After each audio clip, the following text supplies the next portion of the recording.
तो मैं 100% श्योर हूँ कि तुम्हें कभी ना कभी यह जरूर लगा होगा कि दया भाभी जैसी अगर वाइफ हो अपनी लाइफ में तो कितना अच्छा माहौल हो जाएगा। क्यों सोचा था ना, मैंने भी सोचा था कभी ना कभी। लेकिन जैसे जैसे मैं बड़ा होता गया, मैंने चीज़ों को एनालाइज किया, तो मुझे समझ में आया कि दया से बड़ा रेड फ्लैग इस दुनिया में कोई नहीं है, लिटरली। और इस वीडियो में मैं वही बात करने वाला हूँ, और कैसे वही मैं बताऊंगा काफी बारीकी से। अब आई थिंक जिनको दया से बिल्कुल भी नफरत नहीं होगी, उनको एक चीज से जरूर नफरत होगी, वो है सुंदर और दया का कनेक्शन। ये जो भाई बहन का कनेक्शन है, ये बहुत ही वाहियात है। ये किसको नहीं पता है, सबको पता है, लेकिन इग्नोर काफी लोग कर देते हैं। आई मीन तुमको पता है कि सुंदर कितना इरिटेटिंग कैरेक्टर है, लेकिन तुमको ये भी पता है कि दया का कैसा रिस्पॉन्स होता है हमेशा अपने भाई के ऊपर। पैसा इतना लूट चुका है और उस पे दया हंस हंस के निकाल देती है कि मेरा भाई है। बुरी बात यह है कि उसको सब पता है, दया को सब समझ में आता है कि हाँ वो क्या कर रहा है, लूट रहा है, इतना कर रहा है। लिटरली अगर जेठालाल कितना भी कमाता होगा, आई डोंट थिंक सो वो इतना ही ज्यादा कमा लेता है कि इतने पैसे लुटा सकता है। वो जब भी आता है तो 10, 5, 15 हजार, 20 हजार तक की टैक्सी का वो किराया उससे वसूलता है बिना किसी बात के। और उसको वो दया जानती बखूबी, लेकिन उसने कभी अपने भाई को बोलने की कोशिश नहीं की। और ऐसा बहुत बार हो चुका है। एक बार जब सोसाइटी की रेनोवेशन का काम था, उसमें भी उसने सबको परेशान किया और दया फिर भी उसका सपोर्ट कर रही थी। यहाँ तक कि गहने तक बेचने की बात आ गई थी 5 लाख का इंतजाम करने के लिए, तब भी इसको समझ नहीं आया कि वो कैसा है। क्या पता उसको ये सब पता है, लेकिन फिर भी वो इस चीज को इग्नोर मारती है जैसा हमेशा की तरह। तो इससे बड़ा रेड फ्लैग क्या ही हो सकता है। इसलिए मैंने इस पॉइंट को सबसे पहले रखा। और आगे का पॉइंट है सीरियस ना रहना।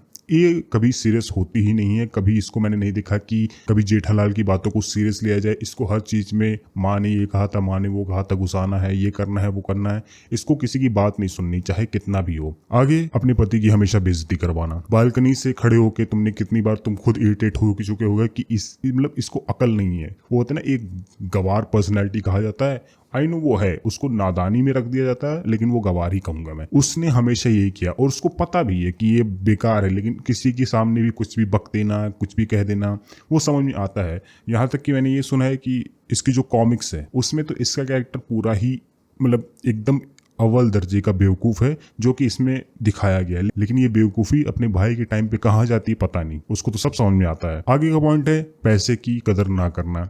इसको पैसे की एक पैसे की कदर नहीं है, वो सबको पता है। इसको पैसे की वैल्यू नहीं है, क्योंकि ऑब्वियसली इसने इतना कुछ किया नहीं है जो मैं कह सकूं कि हाँ इसको पैसे की वैल्यू है।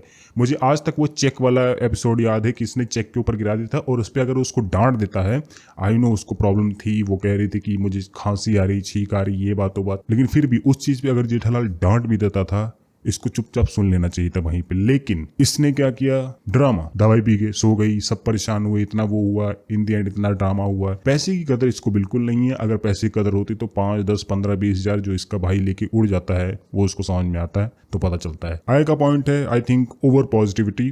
ठीक है, अनरियलिस्टिक बिहेवियर इसको हर चीज में, हर सिचुएशन में सब अच्छा होगा, ये बातों बात, माँ ने ये कहा था, माँ सही कहती है, फलाना ढिमकाना, फलाना ढिमकाना, इसका यही लगा रहता है। इसको कोई सीरियस सिचुएशन में कोई सीरियस ही नहीं लेता है। ठीक है, इसमें मैं क्या बोलूँ, मैं इतना फ्रस्ट्रेट होता हूँ इस कैरेक्टर से। अब समझ में आता है, जब आप बड़े हो जाओगे तब समझ में आएगा। अभी आप बच्चे हो तो समझ नहीं आएगा, लेकिन ये इतना फ्रस्ट्रेटिंग कैरेक्टर है। आपको लगता हो कि oh wow, you know she is best, वो सब कुछ सही करती है, अनटिल जब तक आपको ही ऐसी ना मिल जाए तो आपको समझ में आएगा। लेकिन मैं इस वीडियो को एंड करते टाइम यही बोलूंगा कि इसमें कुछ ग्रीन फ्लैग्स भी है। ये रेड फ्लैग्स नहीं भरी हुई, जैसे फैमिली ओरिएंटेड।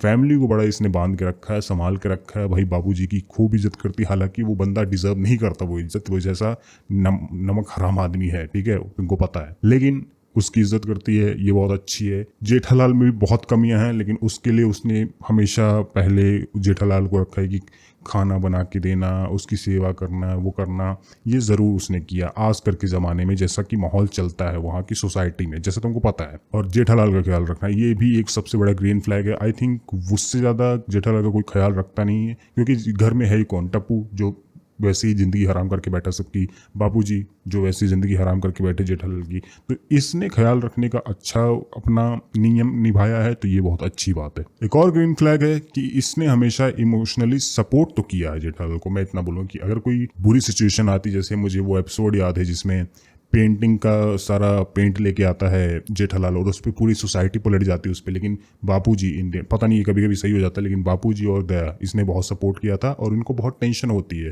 तो इतना तो है, इमोशनल सपोर्ट के लिए ये लोग काफ़ी अच्छे होते हैं। आई थिंक ये वीडियो यहीं पे ख़त्म करना चाहूँगा। मैं बहुत फ्रस्ट्रेट होता हूँ खासकर सुंदर के एपिसोड में, जो कि क्योंकि इसको पता है, अगर इसको पता ना हो ना तो एक अलग बात है, लेकिन इसको सब पता है, इसको सब पता है कितना कहाँ पैसा कितना लुटा रहा है।